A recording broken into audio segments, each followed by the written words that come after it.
بسم اللہ الرحمن الرحیم۔ السلام علیکم ورحمۃ اللہ وبرکاتہ۔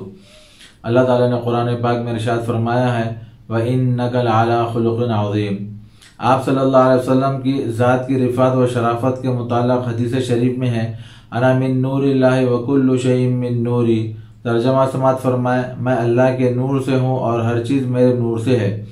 جس کی اصل نور خدا سے ہو اس کی شرافت سب سے زیادہ اور بے نہایت ہے۔ اس حدیث شریف کی سند اور صحت کے بارے میں بعض حضرات کلام کرتے ہیں، لیکن شیخ الاسلام بانی جامع نظامیہ علیہ رحمت و رضوان نے اپنی کتاب انوار احمدی میں اس حدیث شریف کی سند اور صحت اور اس کی تفصیل خوب بیان کی ہے۔ اللہ تعالیٰ کا ارشاد ہے وَإِنَّكَ لَعَلَىٰ خُلُقٍ عَظِيمٍ۔ ترجمہ سماعت فرمائے یقیناً آپ خلق عظیم پر فائز ہیں۔ آپ صلی اللہ علیہ وسلم کی بے انتہا خصوصیات ہیں، من جملہ ان کے جمال و کمال، جود و نوال، معراج و معجزات، امامت انبیاء، شفاعت عظمیٰ، لواء حمد، مقام محمود و مقام وسیلہ وغیرہ بے انتہا صفات ہیں۔ یقیناً خداوندی کے کامل مظہر ہے۔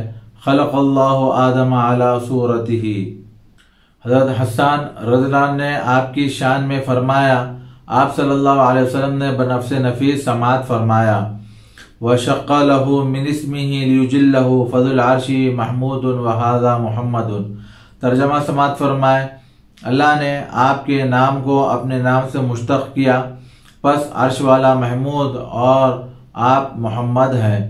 دنیا کے ادبا اور بلغاء اور تمام شعراء کا اجلاس ہوا اس بات کے لیے کہ سید المرسلین صلی اللہ علیہ وسلم کی شان و عظمت میں جو نعتیہ کلام اور قصائد لکھے گئے ان میں سب سے فصیح و بلیغ شعر کا فیصلہ کیا جائے تو حضرت حسان رضی اللہ عنہ کے اس شعر پر سب کا اتفاق ہوا۔